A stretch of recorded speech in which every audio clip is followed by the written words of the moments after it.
separate routes. Fifth, hunting the hunters. Turn, hellhound, turn. Macbeth, Act 5, Scene 7. On the morning of February 15th, Hatfield, Cat Eyes Lockhart, Charlie Washburn, Tony Campisi, Len Ekstrom, and Lee Washburn met in a trailer out in the woods, which had used by their circle of friends as a hunting lodge in times past. The two vehicles used in the previous night's assassination were parked behind the trailer under some trees to shield them from aerial observation. The Washburns arrived at 8 o'clock and brought in paper bags of convenience store sandwiches and chili dogs, which they stuck into the microwave. I was going to order us up some early bird breakfast specials from the Riverside Diner to bring out here, but I figured it wasn't a good idea for the two of us to be seen ordering 6 takeouts. That's just the kind of thing some sharp-eyed Mexican or white informer might remember if the cops come nosing around, said Charlie. I suspect our revolutionary cuisine is always going to be pretty hit or miss. Yeah, we're going to have to eat a lot of shit in more ways than one, said Hatfield. Tony, I need you on guard duty. From now on, anytime we meet in a place like this, there has to be at least one guy on the lookout. We have to make sure they never catch us indoors or in any closed space where they can surround us and bring up their SWAT teams, their gas and heavy weapons, their armored personnel carriers and helicopter gunships, all their fancy toys. I don't like this business of having us all here in one place like this today. Even as important as this operation will be and as necessary as it is, we're doing that too much, and it's dangerous. From now on, D Company has to split up into teams, with we 3 Trouble Trio members, each taking on a team of 3 or 4 volunteers to assist us, and then, when more people come in, we split up into more teams or crews, and those people will use pseudonyms and hopefully won't be known to one another like we all are. Right now, if one of us broke, then the feds could roll up all of D Company, and we can't have that. We need to make sure that there are never any more of us under one single roof than can possibly be helped. Never more than 3 or 4 of us at once, and always with a sentry posted. He handed Tony an M16 and a radio handset. Go down and watch the road, and sing out if you see anyone coming, see anyone in the woods, and above all if you see or hear any sign of a helicopter. I think those vehicles are shielded by the branches, but Len, we need to make up some old-style camouflage netting for situations like this, so we can completely conceal a car or a truck or anything that size from aerial spotters. Tony, if you see anyone creeping up who is an obvious enemy, you shoot first and make sure you take at least one down. Then we all beat feet out of here separately and try to rendezvous back at Aladdin's cave. Where? Asked Lee. The other trailer in Napa, not the one we used last night, Hatfield reminded him. We need to get into the habit of talking and thinking about our hideouts in code. One slip on the phone could break us all. Here's a thermos of coffee, Tony, and we'll save some of this wonderful breakfast for you. Len is going to be your partner for the day, and he'll bring you up to speed afterwards. That's okay. I ate before I came, sir, said Campisi. Like everyone else, he had known Zack Hatfield for years, but he had fallen into the habit of addressing him as Sir or Lieutenant, and Zack didn't argue the point, because he understood the psychological necessity. Marie made me breakfast this morning. I told her I had a load to pick up out in Clatskanie. Does Marie know? Asked Hatfield. She's pretty sharp. She knows I'm up to something, Tony admitted. I just hope she doesn't think I'm screwing around on her with another woman. I know you're leery of bringing in married men because most white women can't be trusted nowadays not to betray even their own husbands for money or to save their lifestyles, but don't worry, they're not all like that. Marie is one of the good ones. I know she is, said Hatfield with a nod. And yes, I know they're not all like that. It's just that so many white women have become so damaged by life in this filthy society, we've got to tread very carefully. It's a real problem and we have to be aware of it. And somehow we're got to beat it, to bring white women around and show them that their future is with us. We can't do this without our sisters at our side, gentlemen. After Tony left to stand watch, Charlie Washburn plunked down 2 newspapers. Our little St. Valentine's Day massacre last night made the front page in both the Daily Historian and the Oregonian. Hatfield looked at the screaming headlines. Yeah, I bet if you count up the column inches and the minutes of television airtime on this one, you'll find that the Goldmans rate 5 times more than mere police officers. Dead Jews get the establishment's attention. Well, hopefully today or tomorrow we can give them some more to jabber about. But this is going to be a lot tougher, gentlemen. Last night we took down 2 unarmed targets, hit the beast in the soft underbelly like we're supposed to. But this second act is going to be different. Now we have to attack armed targets who are trained in firefighting techniques and who will shoot back. Even more than the Goldmans, we need to make sure we have our shit together on this. Any word from our girl in police headquarters? Asked Washburn. She went into work early today at Ted Lear's request. What with all the hullabaloo, spoke up Ekstrom. She does dispatch for both Clatsop County Sheriff and Astoria PD, as well as for EMTs in the fire department, so she's got her ear just where it needs to be. I bumbled into the ops center just before I came out here, brought her an Egg McMuffin and a pastry in a bag. Dear old dad just looking out for his little girl, you get the idea. No one thought anything of it, me being just old Len from the hardware store who's been on Commercial Street since time began selling the good folks their tools and washers and fittings. Chrissy gave me the lowdown on the horrible murder of our 2 prominent citizens, in suitably shocked and horrified tones, right there in the break room with a dozen cops and deputies strolling by outside.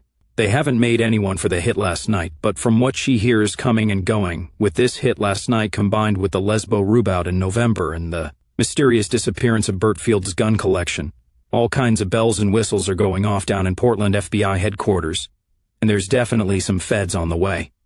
She's pretty sure they'll be in today. Good. We need to get this done, said Hatfield. I talked to her yesterday, and we've worked out a text message code for our throwaway cell phones that will enable her to give us a pretty thorough report. She's not to call me in the clear unless she absolutely has to. I don't want anyone from Homeland Security who might be monitoring the cell sites to hear any of our voices, but especially not hers. There was a beep from the microwave and Charlie started putting sandwiches on paper plates and pouring coffee. Then there was another beep from Hatfield's cell phone. He picked it up and looked in the little green window where he saw the words, "Meet me for lunch?" "That's it," said Hatfield. "The FBI is coming today." He texted back, "What time?" "Not sure when I can get away." "Give me a couple of hours," came the reply. "Okay, that means the Phoebes will be in town in a couple of hours, so let's go over this again," said Hatfield. The 5 men hunkered over the small formica table munching on gloppy convenience store grub, way too hot from the microwave. He texted back, "Do you know where you want to go?" After a while the reply came, "No, any place I's fine." "All right, that means the cops still haven't got any kind of viable description of us or our vehicles from last night, at least so far as she knows," said Hatfield. No suspects, no APBs. It was dark and it was raining, so nobody must have noticed us. If there were any kind of description or APB out for anyone, it would have been Chris who put it out on the air. This means we can risk using the same vehicles as last night. This is a wealthy enough area to where SUVs and other gas guzzlers are still fairly common, so the Yukon won't stand out. Washburn said, CNN says that some people in the restaurant who happened to be looking out the window saw 2 men in ski masks, and they fled in what appeared to be a sports utility vehicle. Yeah, we need to work on that, said Hatfield thoughtfully. No one should have seen anything. They should all have been in the bathroom when the shooting started. We need to find some way to convey that message. I think a few more dead bodies will convey it with clarity. If that's all the cops have got, no problem, said Washburn. Yeah, well, the FBI may be able to shake something out of those people in the restaurant that the local boys can't. The next thing we need to know is how many of them there are. It may be anything from 2 to a dozen agents, depending on whether or not the Bureau decides to give this Goldman thing a full court press. I want to pick off at least 1 from the herd, better yet 2. But if there's a bunch of them, this will have to be shoot and scoot. Now we've got to figure out the most likely place to catch them so Cat can take his shots. I figure they will be bound to show in one of 3 places. Numero uno, downtown, either in and around the sheriff's office on 7th Street or the courthouse on Commercial. Secondly, the Coast Guard Air Station on 12th Street in Warrenton, if they're going to stay overnight. Third, at the crime scene itself. The best place for us would be Rigoletto's because that's right out in the open. The other 2 sites are in town and there are going to be more people around. Plus, assorted armed enemies will be on call to return fire and chase us. I drove by 39th Street on the way out here, said Washburn. The sun was barely up, but all you could see was flashing lights. Those poor guys must have been out there all night. What the hell were they doing? Probably they all trooped down there as soon as the sun rose to search the area in daylight, said Hatfield. Charlie slowed down and I checked it through the zoom lens on a videocam as we rolled by, said Lee. Videocams with zoom capability are good for surveillance, since binoculars make it too obvious you're watching something or somebody. But nobody thinks anything anymore about seeing some dummox with a videocam, especially filming someplace where there's been a shooting and there are a lot of police milling around. Good. What did you see? Asked Hatfield. They had moved all the cars except the cop cars off the pier. They had the platform roped off with that yellow tape, and they had some cops and guys in civvies down on their hands and knees crawling around. I think they were looking for forensics, any cartridge cases or tire tracks or whatever, said Lee. That means they're already doing CSI investigation, said Hatfield. They probably have a state police crime lab team down from Portland or Salem. That means most likely the feds won't be bringing their own, which is good. Fewer FBI means more chance of cutting a couple away from the law enforcement herd when they go for pizza or something. Okay, here's my educated guess. 2 or more FBI agents are going to show up at the 39th Street Pier late this morning or early this afternoon, even if the state and local boys have already done the work. The Phoebes will rock up at Rigoletto's Beanery if only to show the flag and convince the local lefty establishment that they're doing something. That's where we need to wait for them, with KTs in place and ready to fire. Sir, what did you and Volunteer Lockhart eventually decide about a firing position? Asked Washburn. I'd be willing to take a shot from that bluff on the south side of Leif Erikson Drive, said Lockhart. But it's a little bit longer a shot than I would be comfortable making. I'd like a good sure hit or two on this. My first time out for the NVA. Plus the E&E afterwards would be a bitch. I'd have to spend the first few seconds after my shot or shot scrambling up or down a hillside to get to the vehicle. The lieutenant okayed a better way. We're going to pose as delivery men and see if we can get Cat up onto the roof of the Columbia Prospect condominiums on 39th Street, said Hatfield. That will reduce the shots to between 250 and 300 yards. Piece of cake, said Lockhart with assurance. Breaking contact after the shots are fired will still be a bit dodgy, but we'll have the building itself to shield us from sight from the pier. And if we run like hell down the outside stairwell, we can be in our own vehicle and rolling in 30 seconds, maybe less, said Hatfield. I went in there yesterday wearing a suit and tie, pretending to ask if they had any upcoming units available, like I could ever afford to live on the river. By the way, Len, those phony business cards you got us came in handy. They weren't phony, said Len. I was delivering some fittings to a plumber doing a job at Chez Cherie, which is almost as ritzy as Rigoletto's. They were having one of these silly contests about leave your business card in this jar and win a free dinner for 2, so when no one was looking I helped myself to a handful. A good quartermaster needs to be a scrounger. You mean there really is a Martin Winfrey who runs a nightclub called the Mousetrap in Seattle, chuckled Hatfield. Sounds a bit lavender to me, said Washburn. Yeah, well, if they connect my visit with today's events on the pier, Mr. Winfrey is going to have some explaining to do to some very paranoid FBI agents, said Hatfield, smiling. They don't have a front desk as such, but there's a little sales office there with a girl who sits behind a desk for 4 hours in the afternoon. Guess they're too cheap to employ a full-time receptionist. She won't be there if we get in before noon. There is a service sticker for Steinberg Security Systems on the front door, but Charlie was able to pick up a little more poop on them. He seems to be quite taking to this intelligence officer thing. Oh, Len has to take credit for this one, said Charlie. They tried to stick him on their little deal. As you might guess from the name, Steinberg Security Systems is a Jew-owned outfit out of Portland, with a head office in Jew York. They supposedly offer full security alarm systems, patrol services, etc. to their clients, but mainly the people they target are corporations or businesses who are required by their insurance companies to maintain a serious security alarm system on their premises. One of their salesmen tried to pitch this to Len for the hardware store, and I looked into it from there. For a substantially reduced fee to the customer, you can get either simply a couple of Steinberg security stickers to put on your doors and windows, or else you can get a reduced service. For example, your doors and windows are only alarmed at night or from 10 to 6 in the morning or whatever you want. But how would these Jews profit by reducing the price for their own services? Asked Lockhart, puzzled.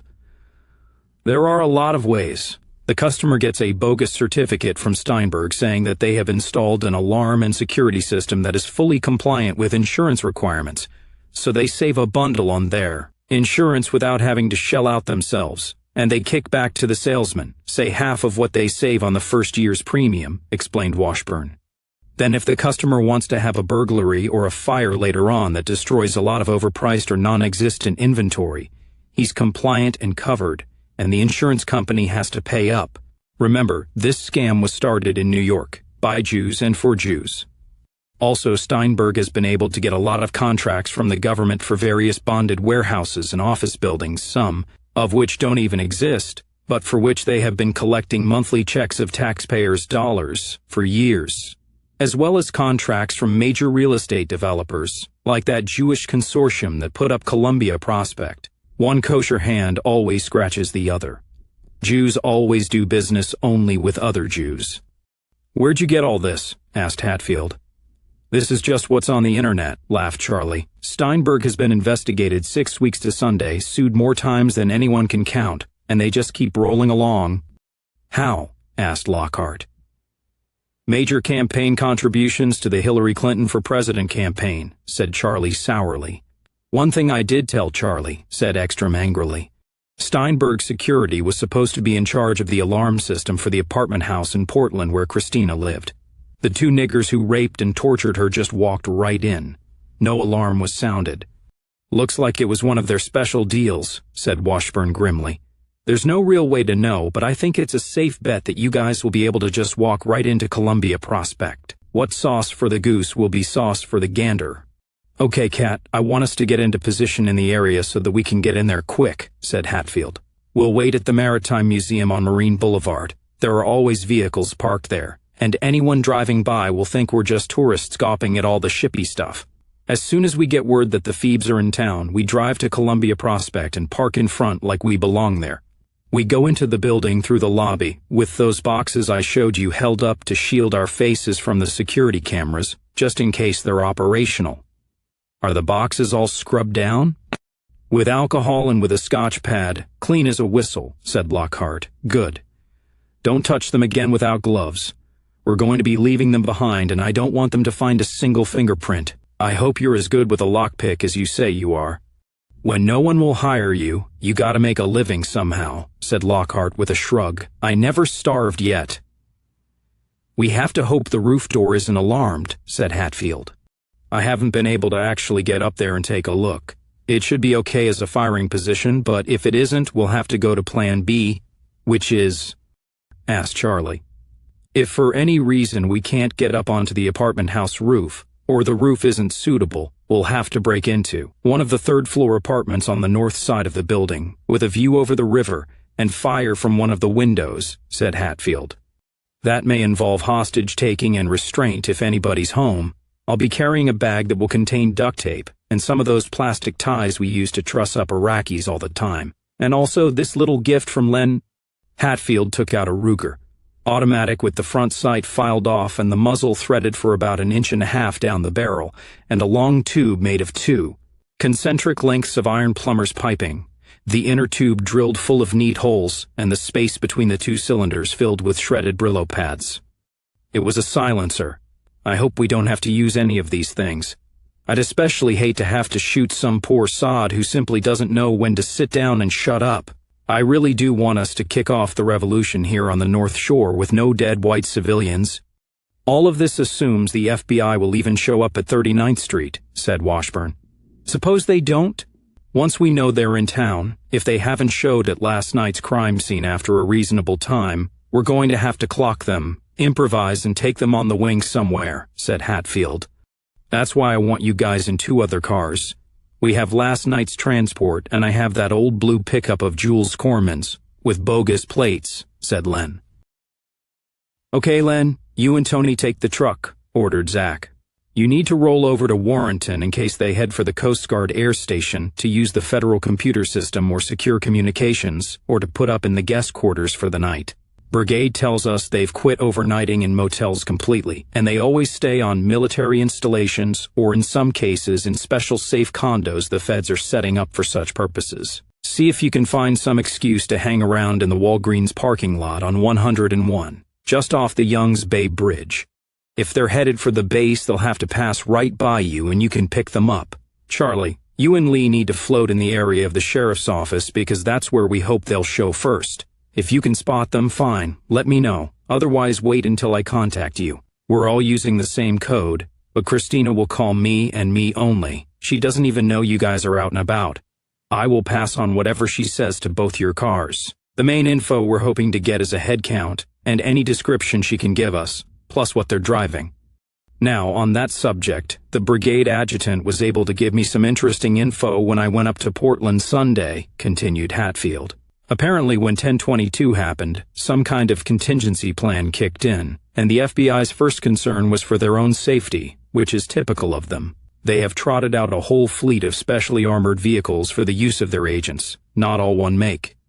Our targets could be driving anything from a Lexus to an SUV to a low-end Ford or Chevy, but appearances will be deceiving. These Fed rides will all have normal Oregon plates, not government tags. The idea behind all the diversity is for them to be able to blend into traffic and not be spotted as Fed, but they made one dumbass mistake which kind of defeats that whole purpose. The windows on these vehicles are all tinted so we can't see inside, which is against the law. You can assume that any motor vehicle you see with fully tinted window is a federal car. Don't ask me why they missed something so obvious. Because they're stupid, said Ekstrom.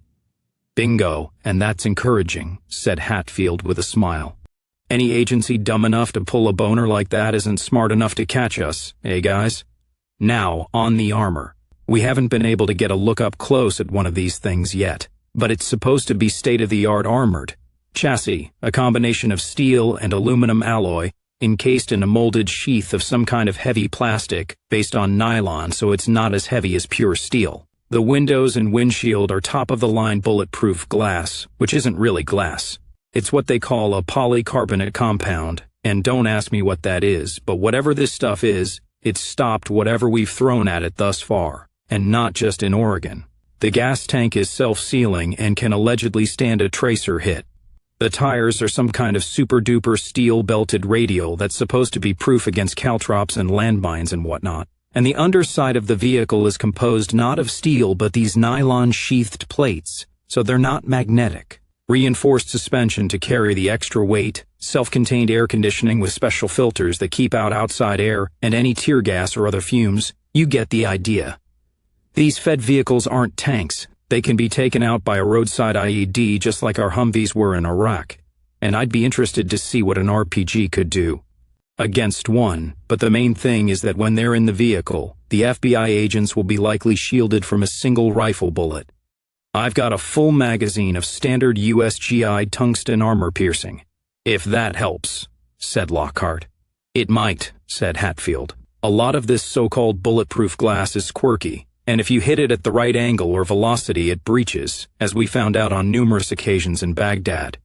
There's no such thing as being completely bulletproof, but that's not a chance we can take. We have to catch them out of their car. In certain extreme cases we might be able to force them out. Len? Ekstrom pulled a plastic sports bag over to his seat and took out two dark cylindrical objects. These are crude and not overly powerful, but they'll make a bang. I decided against using PVC after all because we may need a shrapnel effect, so they're iron pipe, capped at one end, each bomb containing 3 sticks of common or garden variety dynamite, the other end capped with a nipple as you see here, and that's the fuse dangling out of it. Both fuses should give you between 6 and 7 seconds before detonation. Hatfield nodded. My idea is that if we get into a situation where we're in place and ready to fire, and their vehicle is stationary, we roll one of these under the car or van or whatever. It may not be able to pierce their blast proofing, but it should knock them around and disorient them, set them on fire or convince them the car is about to blow, and scare them enough to make them abandon ship. Charlie, you guys carry one of these, and Len, you and Tony take the other. Now, weapons for this operation, again bearing in mind that we will be facing armed opponents who will return fire if we give them the chance. Every man needs a handgun, of course, not an E-piece, a 9mm or heavier that you can use in a firefight if it comes to that. One man in each car should carry a shotgun.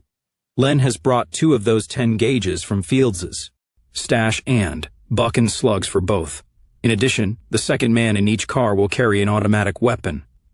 I called dibs on the heckler and cock, said Len. Charlie, I brought you the Uzi since you did so well with it during our session at the quarry. Here are the mags for it. And me? Asked Zack with a smile. You get a real blast from the past out of Bert Fields' closet, said Len with a smile, pulling out a small and sharp-looking weapon. The old M3 grease gun. I chose that one because we have more ammo than we can shake a stick at. You seem to like it at our firing sessions. Plus, you need something small enough to put in that box you're supposed to be delivering at the condos. Hatfield nodded. Good thinking. Okay, Charlie and Lee, if and when Christina or you can spot these Phoebes, and you can make one car only, you need to follow them wherever they're going, at a respectful distance, and let me and Kat know by TM which way they're headed. Got it? Just one car. If there's a dozen of them and they're driving in a convoy, we're going to have to pull back and circle them for a bit, and see if we can cull one or two of them. I don't want to take on a whole enemy task force. We need to make like the swamp fox, fight and run away, and live to fight another day. If they come out onto the 39th Street Pier, Kat and I should be in position and we'll take them there. Charlie, if they do turn in, I want you to keep on going about a mile along Leif Erikson and turn left onto Tongue Point Road, like you're going down to Job Corps or those container docks down there at the bottom of the hill. Wait there at the turnoff for us to give you the signal, and then slowly move back down into town. You should meet us going out halfway, in which case turn and follow us and be prepared to take on and take out any pursuit, maybe with that firecracker Len just gave you. If all goes well, we turn off on John Day Road and take the back way into Napa. That's a big 10-4, thug buddy, said Charlie. Now that's if it goes down at the pier, continued Hatfield. If not, if the FBI head out over the Youngs Bay Bridge to Warrenton, you tell me, and I'll pass it on to Len and Tony, who should be sucking up an espresso or whatever around the Walgreens. Kat and I will abandon our position and come to you. They don't have any Brammer walls up yet down there, just a new chain-link fence which can be seen through, and we'll cruise around the station and see if we can get a shot, which Kat will take from the roof of the Yukon if one offers. That's where we start ad-libbing, and it will be tricky. What if they go to some weird off-the-wall place, like up to the Goldmans' house, or go for lunch at Chez Cherie or something? Asked Charlie. Risk a clear call to me. You can be the Reverend Mr. Green, and I'll be Deacon White, and you can be calling on the Lord's business. Make up some gibberish, but name the place where they've stopped. Kat and I will go there and try to spot them, and Kat can get up on the roof of our vehicle and take them through the restaurant window or whatever offers, said Hatfield. Guys, our little lady downtown says they're coming soon. We need to go ahead and get this done. I don't want to be following these mooks all over town all day. The longer an operation like this drags out, the more chance something can go wrong. One last little reminder, gentlemen. Hatfield went on in a grim voice. These are bad people, and they've done very bad things. I, for one, think they still owe us for Sam and Vicky Weaver. There are times when vengeance is thoroughly justified, and this is one of them. But there's more to it than that, much more. We're not just sending a message to the FBI today. We're sending our message to Joe's six-pack. He has to understand that these people no longer ruled the roost in the Northwest, that when he sees something he shouldn't, or he has some kind of problem with the NVA, the last damned thing on earth he wants to do is call the police or the FBI, because they can't even protect themselves, much less him and his family. This is about destroying the occupation's credible monopoly of armed force and convincing Joe and Jane six-pack that whatever their options may be, picking up that telephone isn't one of them. The cell phone beeped. I, on the other hand, need to pick up this phone. He did so and saw lunch date confirmed if you willing. The FBI has arrived at the sheriff's office. Damn, they're early, said Hatfield. He texted back, how hungry are you? After a minute came the reply, pizza for two should do. Tired of pizza. Something else PLS, responded Zack. Hot dog for you, Chinese for me, came the reply. What to drink? Asked Zack. Green beer, S&T Patty's Day early, appeared the words on the little screen. Got IT. Let me know when, replied Zack, and closed the phone. Geez, he said softly, shaking his head. Luck is with us. This couldn't be better. Only 2 FBI agents, 1 white male and 1 Asian female driving a green SUV. Let's roll, boys. FBI Special Agent Rebang Miller practically pranced into the day room of the Clatsop County Sheriff's Office. In 10 years with the Bureau, she had mastered what she saw as the necessary combination of brisk efficiency, no-nonsense assertiveness, and a touch of arrogance in order to show a wide assortment of local yokel cops what was what, that the real players were now on the scene, and they'd better shape up their sorry slack donut-eating asses. She had grown up around the U.S. military, and so had absorbed a lot of the jargon and Mickey Mouse attitude, which stood her in good stead in her job by never failing to impress her superiors. The opinions of lesser forms of life, such as local police of any race, didn't matter. She was a short, orangish woman, with long black hair and a severe bun, dressed in a dark green pantsuit with matching jacket to cover, the 9mm sidearm and a clip holster by her side, a Glock with a specially modified grip to fit the generally smaller hands of female agents. Rebang Miller was Filipino, the child of a Subic Bay bar girl and prostitute. Her father was an unknown American serviceman of undetermined identity or racial ancestry, but judging from her appearance, most likely a Hispanic of some kind. After entering her mother's trade at 14, she had eventually achieved the ultimate life coup that all Filipino bar girls dreamed of. She had fucked and sucked a dumbass alcoholic redneck army sergeant from North Carolina into marrying her and bringing her to the great golden paradise of the USA. Rebang hadn't waited the required 2 years for her green card. Once she was past the airport, she had lost time to catch up on. Within 3 months after her arrival at Fort Bragg married quarters, she paid a local Filipino dishwasher $50 to take her out back of his restaurant and beat the living crap out of her, whereupon she went running to the local cops and thence to the base provost marshal on base, weeping and bruised and bleeding, with a terrible tale of drunken sexual and physical spousal abuse by her brutal husband. Under a special provision of U.S. immigration law, well known to every whore in the Philippines but somehow unknown to American GIs thinking with their gonads instead of their brains, Rebang had gotten her green card right away, and Sergeant Miller had gotten 5 years in Leavenworth to try and sober up and figure out what the hell had happened to his life. From then on it was up, up, up all the way for this strong and valiant woman of color. Rebang proceeded to ride every available affirmative action program out of Bragg, into Duke University and an eventual law degree, then into the United States Attorney's Office, whence she slid into the Bureau as a trade-off for not bringing formal charges of sexual harassment against the federal judge who was her boss. She kept Miller's name because all of her original immigration documents were in that name, and she didn't want to provoke any official examination of them through a legal change that might reveal certain discrepancies such as her age and the fact that her marriage to the sergeant was technically statutory rape. She was now married to another judge in Portland, with a 20-room colonial mansion in a wealthy gated suburb, a 13-year-old mulatto son who was already on the crack pipe, and her eye on bureau chief if she could find some way to finesse it. She was already throwing the present say-I-see 2-hour Subic Bay specials in an assortment of motels around town, looking for his weaknesses. Anything she could use to bring him down, but a good case clearance or two on her record certainly wouldn't hurt. Cracking the Goldman murders and reeling in a gang of white racist domestic terrorists would be just the ticket. Agent Miller's partner was Special Agent Brian Pangborn. Pangborn was the kind of agent who would have gone far under the old regime of J. Edgar Hoover. He was tall and lean, with sandy hair and blue eyes, sharp from his freshly pressed suit and his spit-shined shores up to his buzz cut, and all-conference quarterback in high school, and later on a star for Texas A&M, a law degree he'd actually earned through study and hard work. He was married to a nice Barbie doll wife with 2 kids in a suburban split-level ranch. Although he wasn't one of the Mormons Hoover had favored above all, he didn't drink and he didn't smoke, and he was a regular churchgoer, an active member of Promise Keepers and the 700 Club. Pangborn was Rebang Miller's third partner in the 2 years since she had come to the Portland office. Her previous 2 had asked to be reassigned, and he was about ready to do the same. Pangborn had come to admit to himself that he loathed the officious little Asian woman. Being in her presence was like continually hearing nails drawn across a chalkboard. Pangborn had one serious drawback as an FBI agent. He suffered from occasional spurts of independent thought and initiative. Combined with his race and gender, Pangborn knew these character flaws were enough to blight him forever on the Bureau's career track.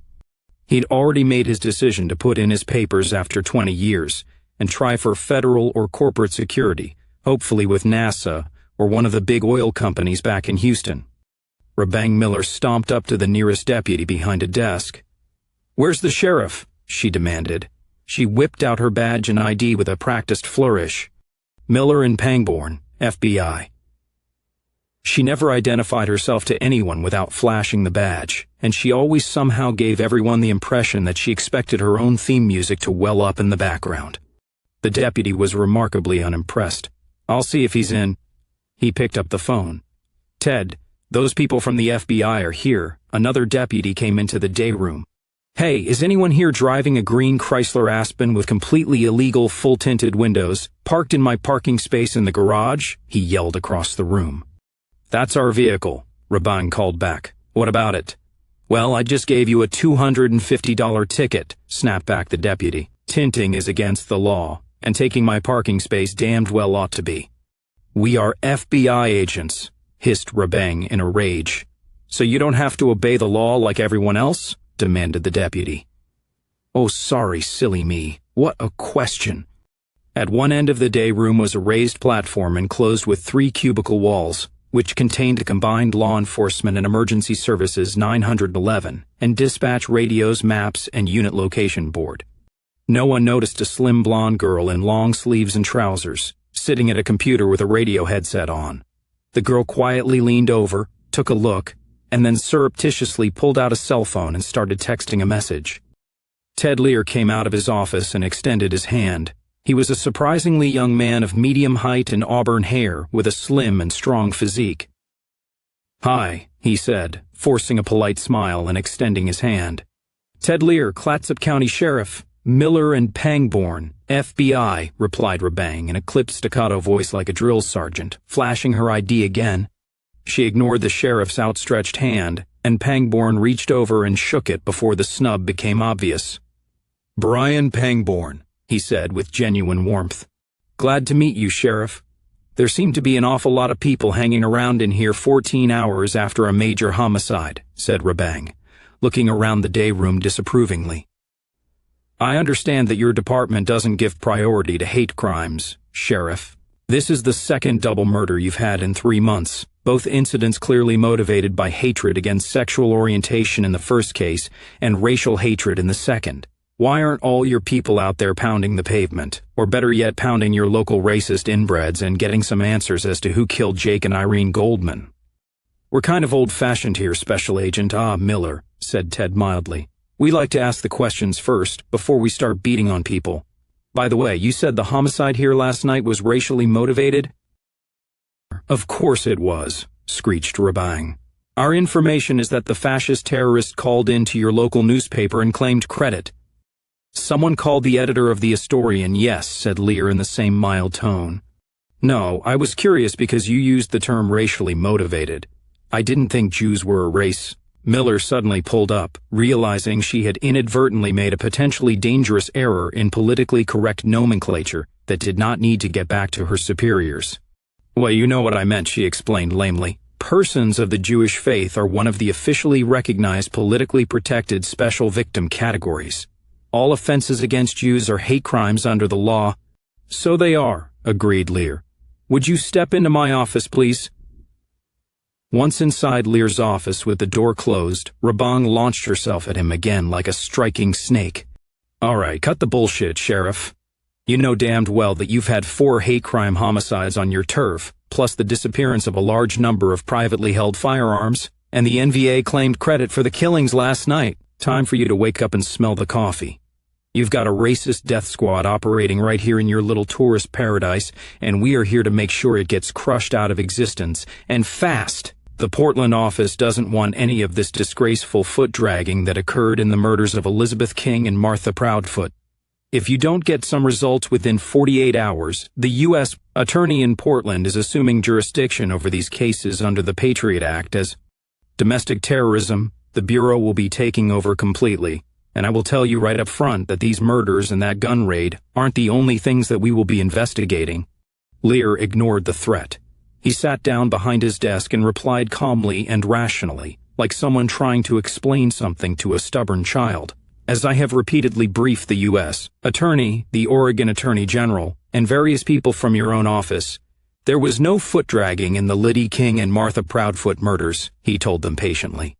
The case is still active, and I have detectives assigned to the ongoing investigation.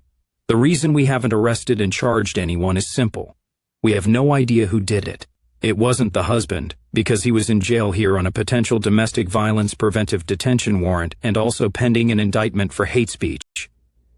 Whoever it was left us not a jot, not a smidgen of forensic evidence. It's true, someone wrote the letters NVA on the wall, but that could have been a red herring to throw us off. You know perfectly well that ever since 9/11, evidence isn't necessary, argued Miller. The Patriot Act gives local as well as federal law enforcement broad proactive powers to protect lives and property and the security of the United States against both foreign and domestic terrorism.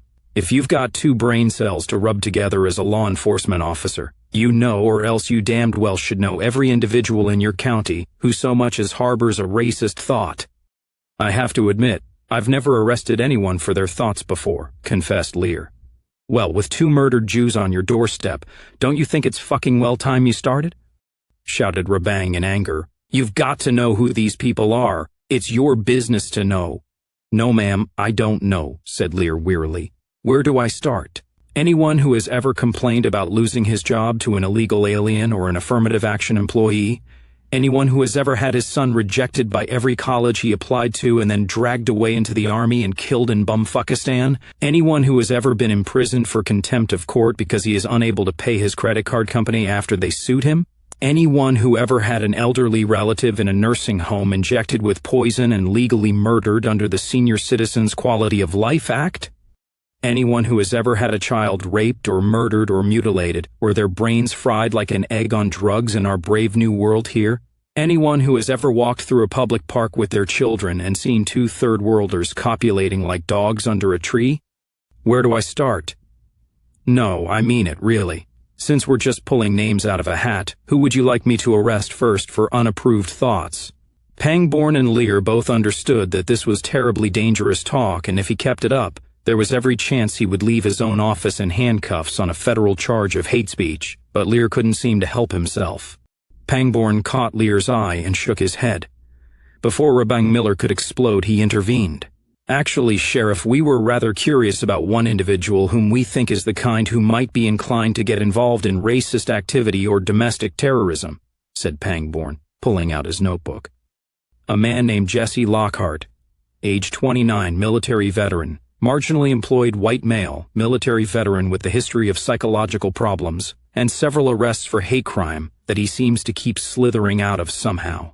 A man who can't appear to control his tongue or his fists around minorities. He fits the profile. Have you looked at Lockhart for these killings? Yes, we have, said Lear, glad for the chance to get back to business and away from dangerous pathways of free expression. You forgot to mention that Cat Eyes Lockhart won both the Silver Star and the Congressional Medal of Honor. He was one of the best snipers in Iraq. Well, demanded Rabang, have you ordered him to be picked up? Yes, I intend to speak to him as soon as I can find him, said Lear. 2 deputies went by his trailer early this morning. He wasn't in, and his truck was gone. Well, there you are, exclaimed Rabang triumphantly. Cat eyes? Asked Pangborn curiously.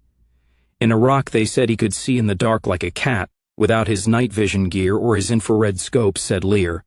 His not being home is not evidence that he did anything, and frankly, it's not unusual for Jess. He may well be just out on a drunk. I don't figure him for either of the homicides, though. The MO is wrong. First off, Lockhart's problems don't seem to be with lesbians or Jews. He always has his run-ins with Mexicans or, people of Polynesian heritage, he said, glancing at Rabang. Secondly, Cat is a rifleman, a lifelong hunter, a long-range marksman, the best I have ever seen. These murders were committed at close range, King and Proudfoot with a shotgun, and the Goldman couple with handguns, by 2 masked assailants who were briefly seen by some of the restaurant customers. Finally, Lockhart has a clear alibi for King and Proudfoot. He was an inpatient at a VA alcohol rehab center in Longview in July, and the night manager swears he was there all night. When we find him, I'll ask him where he was last night, most likely on the floor of some tavern, but if he can't account for his whereabouts, yeah, we'll take a closer look. It's called proper police procedure, Agent Miller. You don't make the evidence fit your suspect, you make the suspect fit your evidence. Even post 9/11. At least, that's the way we do it here. Pangborn felt it was time to head off another confrontation between Rabang and the sheriff. She looked about ready to explode in politically correct indignation. Now, about this phone call to your local newspaper claiming credit for the killing of the Goldman couple last night, Sheriff? He asked, notebook poised. It wasn't to the newspaper itself. It was to Steve Phelps, the editor of the Daily Historian, at his home, about 9 o'clock last night. A man called and identified himself as one Captain O'Neill of the Northwest Volunteer Army. I understand that's a standard name these people use for this kind of thing? Yeah, they stole that one from the Provisional IRA, and it's been in the papers and on TV, said Rabang. Anybody could have used the name. True, agreed Lear graciously. He asked Steve to write the message down exactly. Here it is.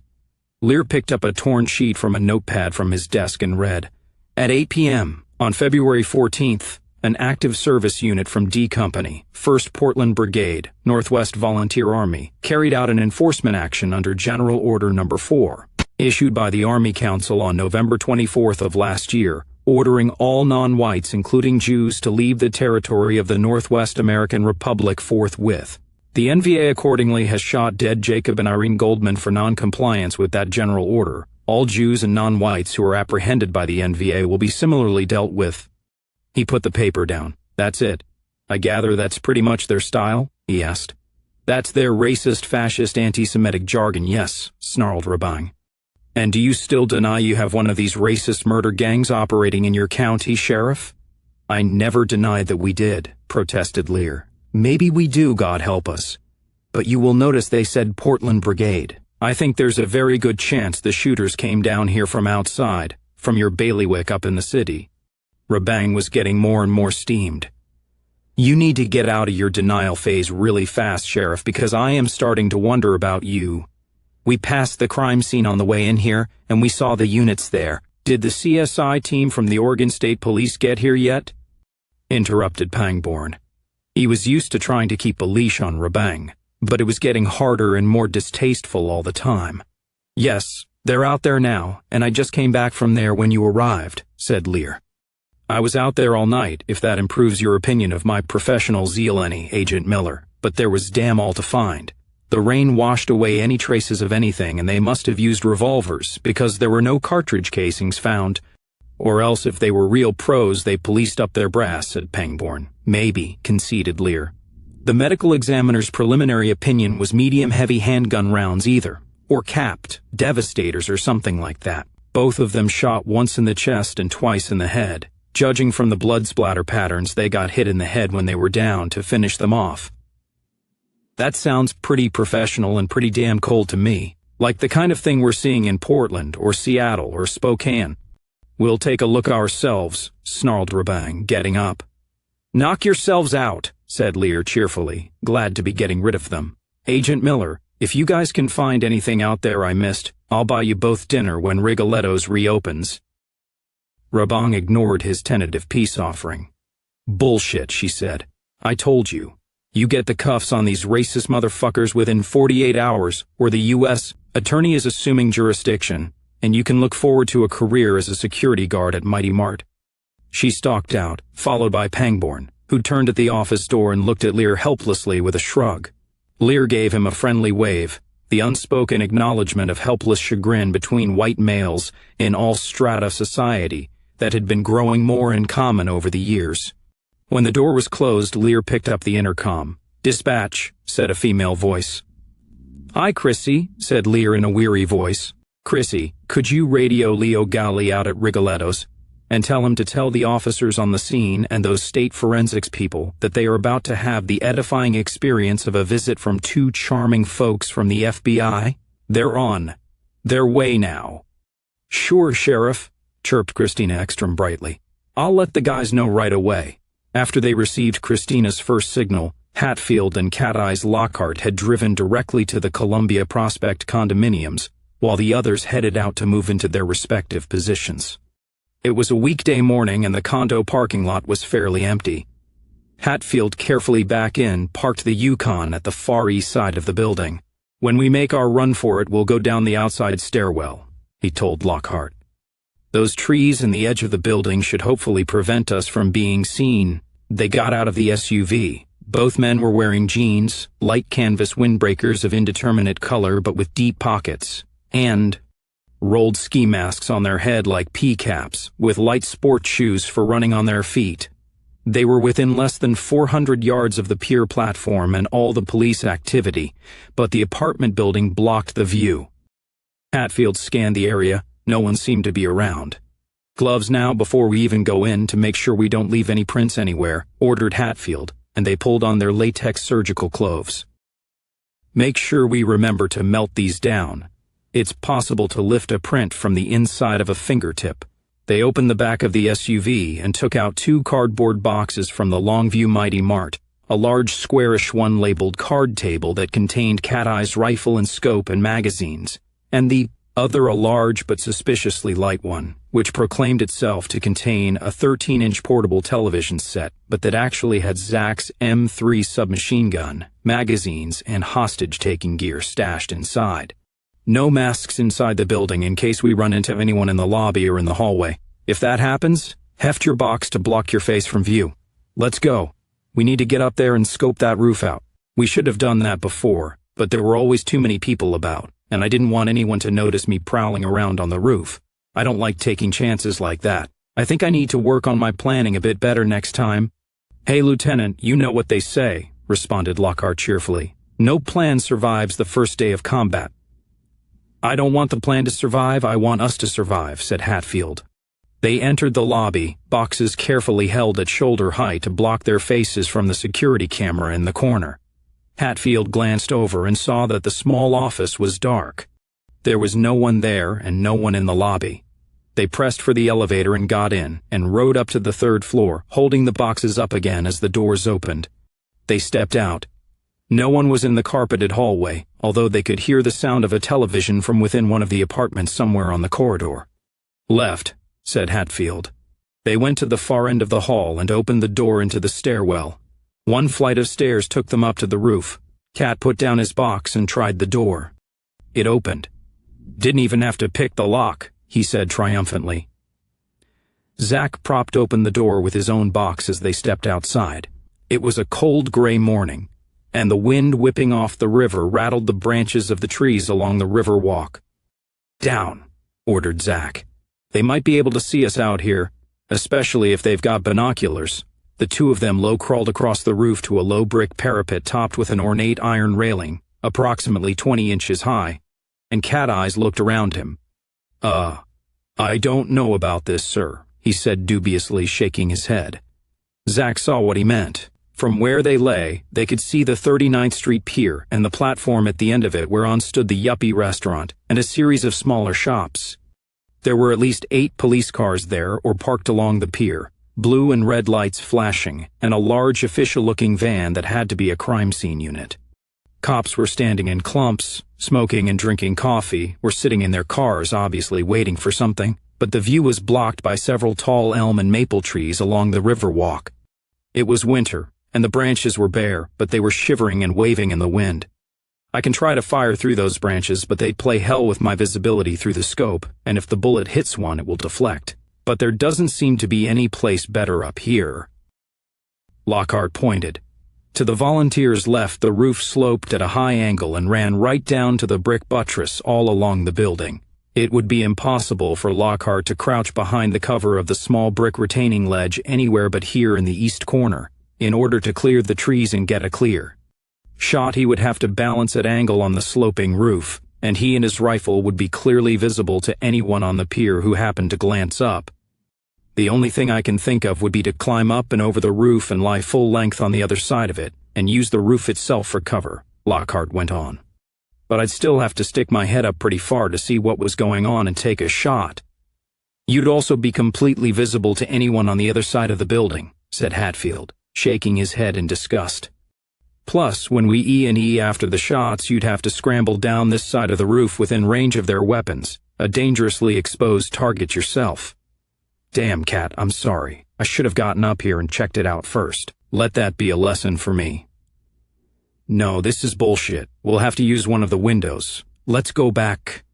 Back in the stairwell, Hatfield said, "Let's uncase the weapons and get ready. Leave the boxes here like we planned." They both opened the boxes with their gloved hands and took out their guns, slapping in magazines and chambering rounds. Cat checked the mountings on his telescopic sight, which he had left locked onto the weapon, and briefly sighted it through the open door toward one of the trees to make sure it had not been jarred out of place and he'd kept his zero. Hatfield put the duct tape and plastic ties in his jacket pocket and a pouch with magazines for the grease gun over his shoulder on a strap, then screwed on the silencer for the .22 and put that in his other pocket. They moved down the stairwell to the third floor. "Masks," said Hatfield, and they pulled their ski masks down over their faces. He peeped out the door. The corridor was still empty. Okay, 24 condos in this whole place, 8 to a floor, 4 to a side. I'd say our optimum position would be the window of the last one down from here on our right. That would be 3D. Get your lockpick ready. They swiftly moved down the hall, weapons at the ready, to the far end of the corridor in apartment 3D. As they passed 3C, they heard the television clearly from within. "That one's occupied," whispered Hatfield. "We'll have to be quiet once we get inside." They moved to the door of 3D. Cat leaned his rifle against the wall and took out a small folding tool similar to a jackknife, with a number of thin and peculiar-looking blades and picks opening out of it. He was about to start worrying at the lock when he noticed something. "Shit," he said, pointing to the upper corner of the door. Hatfield saw a small glowing red light and a small shield with 3 tiny stars on it. "It's a tri-star alarm system," Lockhart said. "Those are quite legit, I can tell you. We open this door and we'll set it off. Whoever lives here must have armed it when he or she left this morning." Hatfield looked at the nameplate on the door, which read Finkbone. "Sounds Jewish," he said. A Jew would most likely know that Steinberg Security Systems was bent, and he wanted to make sure he got a real alarm system in his crib, so he installed his own. Damn. That means we'll have to use 3C. Somebody's in there, which means any alarm system won't be armed, but I really did hope we wouldn't have to take hostages. Crap. Well, let's get on with it. We're running out of time. Those Phoebes may be on their way already. They moved silently to the door of 3C. The name on the door said Engelhart. Cat quickly and deftly worked one of his odd blades in the lock, then another. The second one did the trick, the deadbolt sprang and the door slid open a notch, revealing a gold chain. The two men could hear the television clearly now. It was CNN News. "I'll kick it," whispered Zack. He stepped back, and with a powerful kick snapped the chain and slammed the door open. He and Cat leaped into the apartment foyer, and Lockhart kicked the door shut and locked it behind them. They charged into the living room. A white-haired little old man was sitting on the sofa watching the television. He was fully dressed in a suit and tie, cleanly shaven, and on the sofa next to him was the aluminum medical cane. Apparently, he hadn't even heard the door being kicked in. He looked up at the two intruders in some surprise, calmly picked up the remote and muted the television, and said, "There ain't nothing in here worth stealing, muchachos. You don't believe me? Tear the place apart if you want, and if you're gonna get all pissed off when you don't. Find nothing and kill me, then to hell with you and your beaner mamacitas who produced you through copulation with a goat and a burro, respectively. Now how do you like them apples?" "We're not Mexicans, Mr. Engelhart," said Hatfield. "My name is Smith, and this is Mr. Jones. We're with the Northwest Volunteer Army. Sir, I apologize for breaking in on you like this. It's damned rude of us, I know, but unfortunately it's necessary for us to make use of your windows. We'll be out of here as soon as we can, I promise you, but I'm afraid I'm going to have to restrain you to make sure you don't do anything foolish.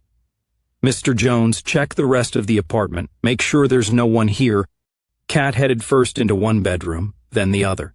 He shook his head. Hatfield slung his submachine gun and pulled out the duct tape. "Northwest Volunteer Army, eh?" said the old man keenly, studying them sharply as if he could see beneath their masks. "You're all over the news this morning. It's all I watch these days. News and old movies. Got satellite TV, 300 channels and nothing on but crap. Never watch anything made after John Wayne died." Would you be the same fellers who blew away those 2 Red Sea pedestrians out there on the pier last night? Something like that, said Hatfield. Hell, sorry I missed your performance, said the old man. I was watching Pollyanna, of all things. Heard the shots, of course, but you boys had hooked up and booked by the time I got to the window, just like I told those cops who came banging on the door at the crack of dawn. So now you're back, and judging from that M21, it looks like you're planning on doing some more shooting. From my window. You gonna shoot down police officers, son? He asked Cat. That's kind of cold, don't you think? They're just ordinary Joes like you and me. Cat looked at Hatfield, who explained, I hope we don't have to harm any of the local officers, sir. We're after bigger game. 2 FBI agents are on their way here, and they're the ones we want. Well, hot damn, cackled old Englehart. By all means, use my window. And tie me up too if you gotta. But I need to warn you, son. I had to get my prostate yanked out a while back, and my bladder ain't none too predictable. When I gots to go, I gots to go. So don't be offended if I piss in my pants. You might want to put some towels under my chair or something. Thinking quickly, Hatfield decided to take a chance.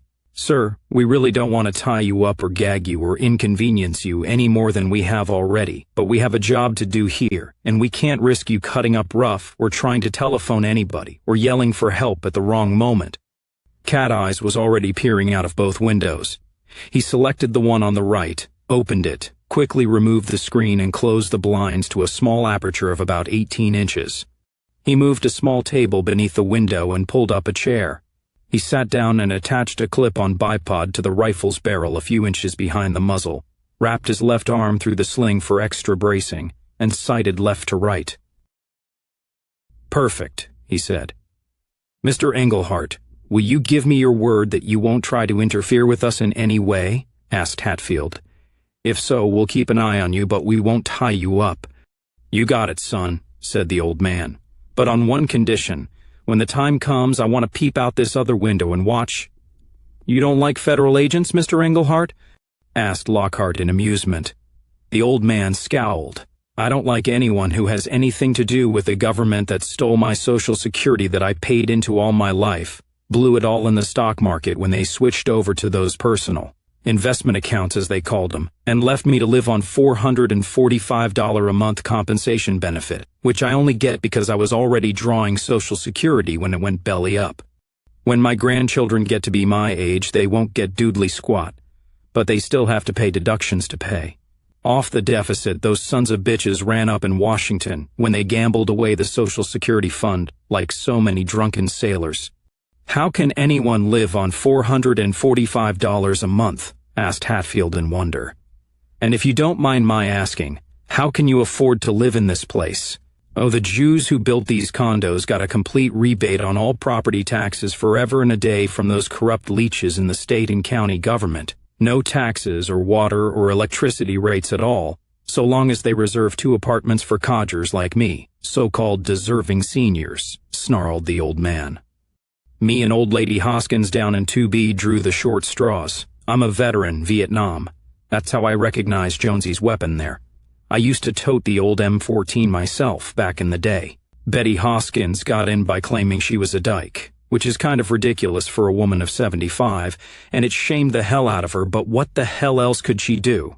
If it weren't for this place, we'd have both been sent to a home and probably gotten the needle by now. Damned wog doctors can't kill us old white folks off fast enough once the private insurance runs out. But it ain't the whole $445 I have to live on every month, son. They still charge me $400 a month for this apartment. That leaves you $45 a month to live on. How can you possibly survive on that? Demanded Hatfield. I'll show you. Go look in my kitchen, in the cupboards over the counter. Hatfield went in and opened the cupboards. He saw long rows of cans. Dog food? Said Zack in a startled voice, incredulous and horrified. You live on dog food? Mother of God? Cheap dog food at that, chortled Englehart. Alpo is gourmet cooking for me. Oh, I do get some help from the local food bank. If I can get down there early on Monday morning before the Mexicans swarm in and grab all the good stuff. They give me some rice and beans, usually, and sometimes dried potatoes and onions. And I've learned to make up a kind of goulash. Also, I can sometimes get some things like Louisiana hot sauce or garlic to kill the taste, although most anything that's strong enough plays hob with my old digestion. I cook it all up in one pot on the stove there and keep it festering. That's it in front of you. Hatfield lifted the lid of a stock pot on the stove and saw a gooey mess that looked like vomit inside. Dear God, he moaned. Englehart shrugged. My 2 grandsons and my granddaughter help me out whenever they can, although they're in bad shape themselves. My son Adam, their father, was killed in Iraq back in '07. Civilian contractor, his truck hit a mine. He was supposed to be working for Halliburton, but it turned out he was actually employed by a subcontractor himself, who filed Chapter 11 so they wouldn't have to pay all those death benefits they promised their employees. My grandson Todd was in Gaza, and he made me an allotment from his pay, which helped, but then he came back missing a leg and they kicked him out, so that stopped. My grandson George hasn't worked in a couple of years. He told a nigger joke and some white asshole informed on him, so he's blacklisted. My granddaughter Cassie's husband is in Afghanistan now. He offered me an allotment, but I told him to keep it. He has his own family to worry about. Most of the things I would want to spend money on, I can't do no more anyway. And after all, this place does come with free cable, so I can watch the world go to hell every day. Tell me something, boys, the old man asked. Is it true that those 2 kikes last night were about to sit down to a $60,000 imported dinner flown in from Israel? Where'd you hear that? Asked Lockhart, his eyes still out the window. CNN. They had some rabbi from Portland on there crying his eyes out and sawing on the sad violins like mad, talking about how these 2 wonderful Jewish loveboys was going to sit down to this great expensive meal that Jakey had spent all this money on to show his love for his Irene. The hell of it is, I think he meant it. That's how a Jew shows his love, by spending huge sums of money. They quantify everything in money. Everything in the world has a price tag for them. And when I heard this, I was thinking about Todd, who lost his leg defending Israel from the poor nation they stole that land from, defending that Jew's right to sit down to a 60 grand feed not 300 yards from where I sit eating dog food. That's a silver star from Khe-Sanh hanging on my wall there, and now my son is dead, and my grandson maimed for life defending those people, and they're shitty. Little stolen country, nothing but a blank wall ahead for those I will soon leave behind, and they sit there within my sight stuffing $60,000 in their faces. God damn them to hell. Christ, I get so hungry. Hatfield saw the tears rolling down the old man's cheeks now. Englehart looked up and said quietly, Boys, if that was you out there last night, you did right. You did a good thing, a just thing. Don't ever doubt that. I can die happier now, because I live to see a little justice, for me and mine. Today you're going to give me some more. Do what you gotta do, boys, and don't worry about me. Hatfield's phone beeped. He took out his phone and saw I can taste that green beer now. They're coming, he told Kat. He closed the phone and it beeped again almost right away. This time he read 2 deliveries should be there soon. Okay, Mr. Green is on them. Green SUV, fully tinted windows, remember. They'll have to exit the vehicle when they get out there on that pier, said Lockhart confidently. When they do, I'll knock both their asses into the river. In the Chrysler Aspen, Rebang Miller had finally finished tearing the deputy citation into the tiniest possible shreds, and she rolled down the window and tossed the confetti out. Brian Pangborn, who was driving, looked over and said to her sharply, Roll that window up. You know procedure. You heard that, Sheriff. It's possible one of these people may be a military-trained sniper. Like these bumpkins are going to give me another ticket for littering? Rebang sneered. Besides, I think that Sheriff is in with the racists. Oh? Said Pangborn politely, with a weary roll of his eyes. On what do you base that brilliant deduction? I'm a woman of color, she told him primly. That means I have a feel for racists, a sixth sense. Pangborn sighed. Look, I'm going to tell you something, Rebang, and if you want to report me to the Diversity and Tolerance Office, fine, but you'd better listen up. This is for your own good. Not all white men are racists and engaged in some deep, dark conspiracy to do down women and people of color. Not all white males are your enemies, but if you and your kind don't quit acting like horses' asses, by God, eventually we will be. And just what the hell do you mean by my kind? Demanded Rebang frigidly. Oh shit, I've done it this time. Pangborn moaned to himself. It's Nome, Alaska for me for sure. He was about to start framing a suitably groveling apology when Rabang's cell phone chimed with the first few bars of "I am woman, hear me roar," and she opened it. Pangborn drove along in silence and turned left onto 39th Street, while Rabang engaged in a conversation with someone apparently from her son's expensive private middle school in Portland. Sounds like Junior has dropped himself in the shit again, thought Pangborn. Maybe it will take her mind off my politically incorrect lapse there. He drove past Columbia Prospect on his right, onto the pier, and toward the police cars and yellow crime scene tape on the platform. "Then they are," said Hatfield, looking through a crack in the blinds.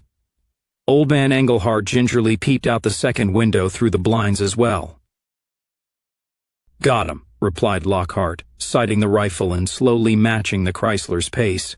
In the SUV, Raban closed her phone in a fit of irritation. "What's Juan done now?" asked Pangborn, hoping to distract her from the previous conversation. "The usual," snapped Rabang.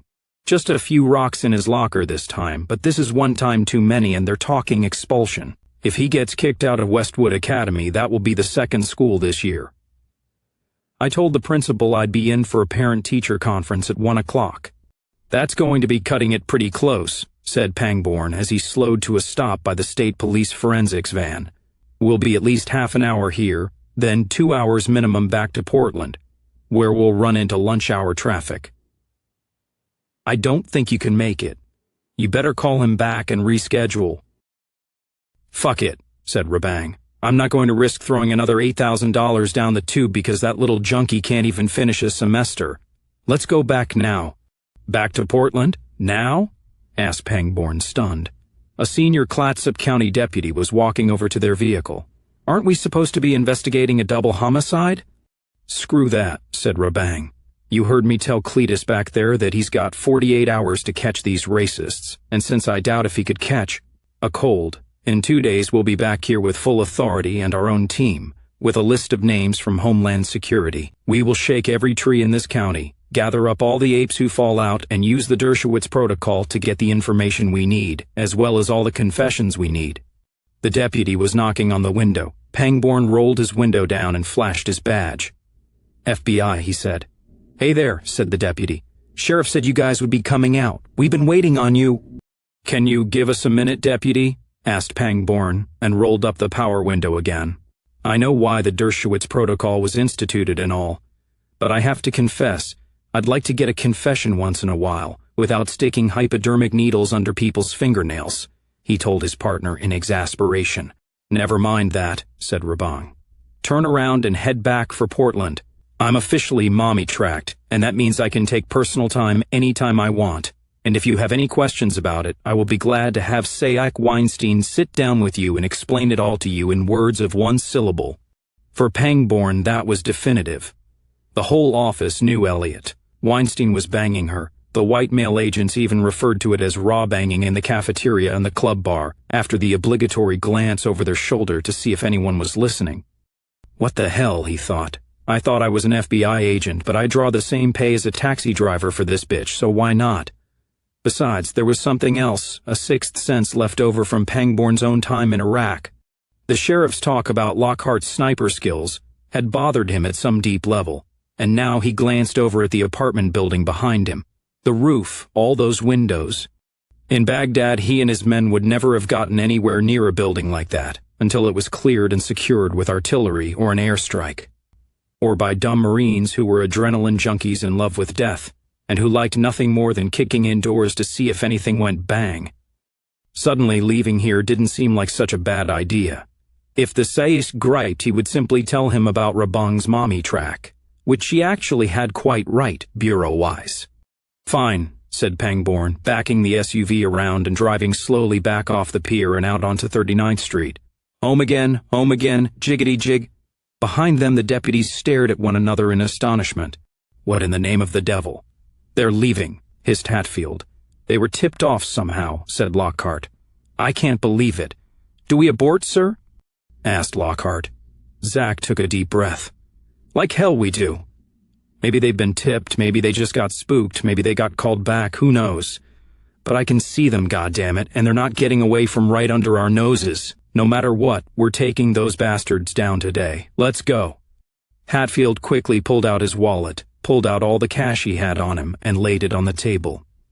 Mr. Englehart, this is all I've got. I'll try to send more from time to time. Feed yourself and make sure you live long enough to die in the free, white Northwest Republic. Hang in there, old-timer. The cavalry's coming over the hill one day. Get 'em, boys, cried the old man in joyous excitement, waving his cane in the air as they ran out of the apartment. They pelted down the hall and down the outside stairwell, and they were in the front seat of the Yukon, Cat's rifle between his knees, and Zack was firing up the engine in 28 seconds.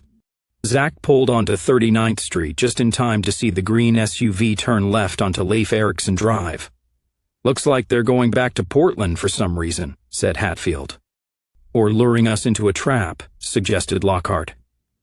If it was an ambush, they would have either hit us in the apartment building or at least outside in the parking lot, said Hatfield. Feds always try to surround and contain. They never let their targets get mobile if they can help it. No, for some reason those two must have got spooked, and they're trying to make it back to their nest. Roll up your mask, he said, suiting the action to the word.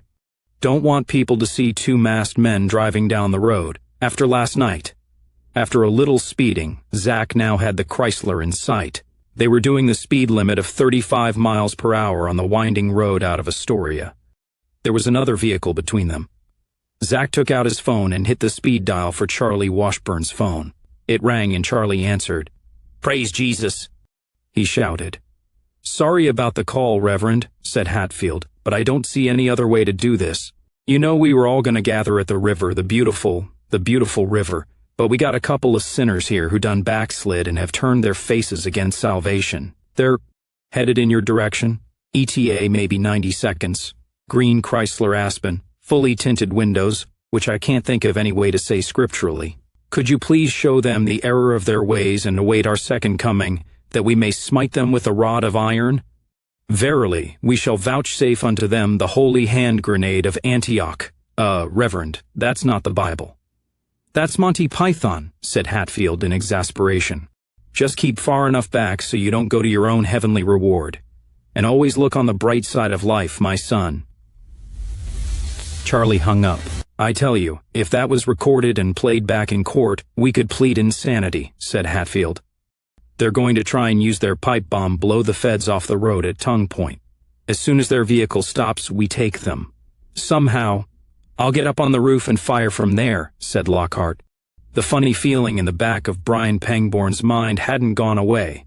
Rebang had gotten back onto his own allegedly racist comment, and she was jabbering on and on about how she was astounded that Paleolithic attitudes such as his hadn't been rooted out in the Bureau, when Pangborn glanced in his rearview mirror and saw the car behind him turning off into a driveway. Behind that car came a battered OD green Yukon SUV. It was coming up a little too fast for his liking. He interrupted Rebang. "The witnesses in the restaurant said the shooters were two men who fled the scene in a dark-colored SUV, right?" "Yes," said Rebang. "Why?" "That's a Yukon behind us," he said. "There seemed to be two men in it." Rebang twisted around to look back. "It could be anybody," she said. "See the way he speeds up a bit and then slows?" pointed out Pangborn. "He's trying to keep a set distance between us, a bit too much distance, like he's hanging back for some reason. On this winding road at 35, if he's a local yahoo, he should be getting in closer. It's just a feeling, but I don't like it." They passed the point where Leif Erikson Drive transmuted into Highway 30, and the speed limit went up to 45. "See? I'm speeding up now, and so is he, but he's still keeping about 70 yards between us." At Tongue Point, Charlie Washburn had turned the black Toyota Camry around and pointed it into the highway. "We gonna ram him?" asked Lee. "Not unless we have to," said Charlie. "I'd like to get this car back to Jerry Lundgaard in one piece, since he was nice enough to let us borrow it. I'm going to pull out and see if we can force them off the road into that ditch there. You get into the left rear seat, behind me, so when we unass the car we'll both have it between us and the feds' guns. I'll hit them with the Uzi and you get ready to flick your bic, light that fuse, and see if you can blow an axle off, and not endanger Zack and Kat, who will be coming up behind them. God, I hope traffic stays this light and no one else comes driving along right into the middle of this. Masks on." In the Chrysler, Rabong Miller pulled out her pistol and jacked around into the chamber. "Be careful with that," snapped Pangborn, looking for a place to pull over so he could let the Yukon pass, or not as the case might be. He saw a possible pulling-off spot right at the intersection of Tongue Point Road and Emerald Drive, and so he was actually slowing down and veering right when all of a sudden the Camry roared out of Tongue Point Road and stopped right beneath the blinking yellow light hanging over the intersection. Pangborn saw two men in ski masks leap out of the car. He heard the stuttering of the Uzi, saw the muzzle flash, and heard the pop pop pop as the 9mm slugs slammed into the windshield. The polycarbonate glass held, but big, ugly white splotches blossomed on the windshield before him. "It's them!" screamed Rabang in terror. "Fuck the car behind us, you asshole! They're in front of us!" Pangborn decided to try for a right turn up onto Emerald Drive, but he briefly saw a black cylindrical sailing through the air toward him. It banged against the windshield, bounced off, and just as he yelled, "Bomb!" the pipe bomb exploded in the air about 4 feet in front of the FBI agents, with a weird crushing sound rather like a cross between a crump and a clink. The Chrysler's armor still held, but the front bumper was ripped almost entirely off and flapped up onto the windshield, and the force of the explosion crumpled the front end and caused all kinds of hissing and steaming fluid leaks and electrical shorts within. Pangborn lost control, and the Chrysler slid into the ditch. The Uzi was still pattering bullets against the armored body. A mere 50 yards behind them, the Yukon rolled to a stop. Hatfield got out and covered down on the disabled FBI vehicle with his submachine gun. Leaning over the Yukon's hood, waiting for a target, Cat Eyes Lockhart was out the other door, and he slithered up onto the roof with the agility of a serpent, spreading himself prone and sighting the rifle. "If they don't come out, I'll move in with our bomb." "Get ready to cover me," called out Hatfield. Steam, smoke, and the smell of burning began to fill the passenger compartment of the Chrysler through the vents from the damaged engine. "We're on fire!" shrieked Special Agent Miller. She tore her door open and bailed out of the car. "No, wait!" yelled Pangborn. Rabong had thrown down her gun, and she was running up the embankment, screaming hysterically in pure fear. She was completely open to the Uzi, and Pangborn jerked open his own door and leaped out, crouching behind it with his handgun at the ready, planning on using the armored panels as cover to fire at the Toyota and the Uzi gunner, make them keep their heads down, so Rabang might have a chance to get down or into the woods. He was convinced that the two men in the Toyota were the killers of Jacob and Irene Goldman, and the simple fact was that he had completely forgotten about the green Yukon that had been following them. Nor did Pangborn have any more time to remember. Lockhart's first armor-piercing bullet entered the base of his skull from behind and decapitated him. He never even heard the shot. 1 second later, Lockhart's second shot snapped the fleeing Rabong Miller's spine, tore through her heart and sternum, and sent her spinning to the ground as bleeding rag that twitched and kicked and scrambled, and then lay still. Cat Eyes leaped down off the Yukon, ran up to the smoking Chrysler's open driver's door, leaned down and inserted a jack of diamonds from a bicycle playing deck into the dead hand of Brian Pangborn. He snagged Pangborn's piece and stuck it in his back pocket, ran up the hill to where Rabong Miller lay with her dead face staring at the sky, and stuck a second jack into her mouth. He then ran back to the Yukon. Hatfield waved off the Washburns, who got into the Toyota and pulled off down Highway 30 toward John Day. The Yukon followed. From the moment the Toyota pulled out into the road until both NVA vehicles left the scene, the elapsed time was 34 seconds. Cat Eyes Lockhart turned to Zack Hatfield. "That's it?" he exclaimed in amazement. "That's the big bad FBI? The rough, tough G-men that we've all been so afraid of for 70 years? Jesus, I've shot rabbits that put up more of a fight." Hatfield chuckled. "I think they've always been scared of this," he said. "Scared that one day we'd find out just how easy it is." Late that night, when Sheriff Ted Lear finally got back to his office, he sat down in the swivel chair behind his desk and buried his face in his hands in sheer exhaustion and utter depression. It had been a madhouse all day. First the Goldman murders, and now 2 FBI agents killed in his county. The Bureau had helicoptered in a heavily armed SWAT force over 50 strong, as well as full CSI teams and many grim, angry, and arrogant men and women in suits, and they had contemptuously shoved him and his people aside while they lashed out in all directions. Lear didn't even know how the investigation was going, only that federal agents were swarming all over Clatsop County and that it was only going to get worse. But the worst thing of all was his certainty that Rubang Miller had been right. The madness was here now, in Astoria, in Seaside, in his world. His sense of duty told him irresistibly that he was going to have to do something about it, and he would probably die trying. What in God's name would happen to his wife and children when he was gone? He sighed and picked up his phone and began dialing a series of telephone numbers. There was no answer at the first three. He dug out an old address book from his desk drawer and found one last number to try, a cell phone. On the fourth ring, Zack Hatfield's voice answered. "We need to talk," Lear said without preamble. "Midnight. You know where—" "We both come alone," said Hatfield. "I see so much as a hint of anyone else around, we both go. I mean it, Ted." "Don't you trust me?" asked Lear. "Should I?" asked Hatfield. "I'll be there at midnight, alone. Come or don't come, your call." Lear hung up. The rain had stopped, and the night had become clear and starry by the time Lear pulled his personal unmarked car into the parking lot of the athletic field at Astoria High School. He had changed into civilian clothes in the station locker room, making sure he had his service automatic in a shoulder holster and his smaller holdout in his ankle holster. "I wonder if he'd really kill me?" wondered Lear. "Shit, it's Zack. Of course he would." The cold had temporarily let up as well due to some warm vagary of the ocean current far offshore, and it was mildly cool, almost spring-like out. Lear got out of the car and walked up to the bleachers. The grass was still marked in lime with yard lines for the previous year's football season, and the goalposts were still up. The custodians hadn't yet gotten around to setting up the field for springtime soccer. He saw a movement in the shadows below the bleachers, which he ignored. He mounted the bleachers and sat down. "You gonna come up here or talk from down there?" he called out.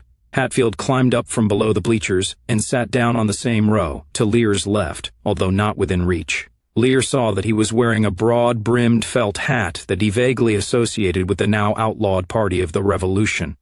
"Nice hat." "Thanks." "You strapped?" asked Hatfield. "Of course," answered Lear. "I'm dealing with a killer." "You?" "Of course," said Hatfield. "I was pretty sure this was where you meant. Our first fond memory together." "I was defending my sister's honor," replied Lear huffily. "Yeah, you slugged me and then Julia slugged you," said Zack, chuckling reminiscently. "You thought I'd dragged her under the bleachers by force. You ever hear from Julia anymore?" "Yeah, every couple of months she gives me a call." "She's still down there in Tinseltown working with all the movie stars?" asked Hatfield. "Still in Burbank, yes." "She ever marry that actor?" inquired Hatfield. "Almost, but she finally had to give him a flat-out choice between her and his cocaine. The cocaine won, and she broke it off," Lear told him. "She's got good sense," said Hatfield approvingly. "She always did. Hell, she had the good sense not to marry me." "In view of recent events, I thank God for that," said Lear. "Zack, what in the name of God? Have you completely lost your mind? What the fuck do you think you're going to accomplish with all this?" "I'm going to change the world, or die in the attempt," said Hatfield levelly. "Most likely die in the attempt, but that's the way I want it, Ted." "Yeah, and that's the way you'll get it," snapped Lear. "From you? Jesus, Zack, what the hell do you think?" cried Lear. "You know damned well that next time we meet I'm going to have to bring you in. Then you know what I'll have to do, Ted. Think you can take me? Never mind, this isn't a pissing contest. Maybe you can. Maybe we'll find out. Fair warning is all I'm saying. But it doesn't have to be like that." "You trying to recruit me for your little terrorist club, Zack?" asked Lear wearily. "Come on now, you know me better than that." "No, I'm not," said Hatfield. "Ted, I'm going to tell you how things are going to be around here from now on." "You're going to tell me?" returned Lear skeptically. "Yeah, because that's how things are now in the Northwest," replied Hatfield in a calm yet authoritative voice. "The United States government and the Oregon state government and the goddamn county commissioners no longer rule in this land. We do. The Northwest American Republic came into being on October 22nd in Coeur d'Alene, and the Army Council is now the legitimate government under a state of emergency declared by the provisional government of that republic." "Bullshit," spat Lear. You're a ragbag gang of marauding psychopaths who are running around shooting and bombing anybody with a dark skin. That's how we'll go down in history if we lose, yes, agreed Hatfield affably. As far as our running around killing everybody with a dark skin, I wish it were that simple. Just kill off X number of wogs and beaners and then we can all go home and plop down on the sofa in front of the TV again. But it isn't that simple. Our goal is not to kill people, it's to free people, our people, white people, from a government and a society that have become absolutely intolerable and morally indefensible, and to build something new and better in its place. What this will turn into, what it's already turning into, will be a civil war between white people, maybe as bad as the one in 1861. But we're going to win. Don't ask me how I know that, Ted, but I do. The way I look at it, God wouldn't have let us get this far if he meant for the white race to disappear from the earth.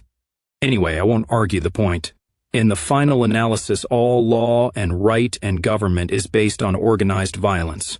All the rest is window dressing. I happen to think our side will turn out to be better at organizing it than yours, but we'll see. I guess we will, said Lear coldly. I won't ask you where you stand, Ted. I already know. But I am here to tell you that you have a choice. You and your people in law enforcement in this county can stand aside. You can keep on protecting and serving as best you can while a civil war rages around you, but as much as is humanly possible, you'll have to stay out of it.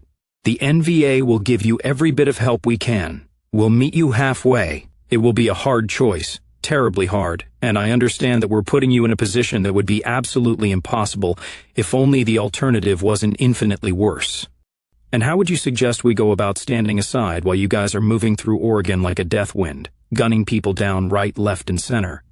Demanded Lear heatedly. How do you suggest I go about it, since I'm the one who will have to deal with the feds and the political establishment, and the so-called community action groups and the Chamber of Commerce and God knows who else? I'm the sheriff, for God's sake. The feds, yeah, they'll be a problem, for a while, conceded Hatfield.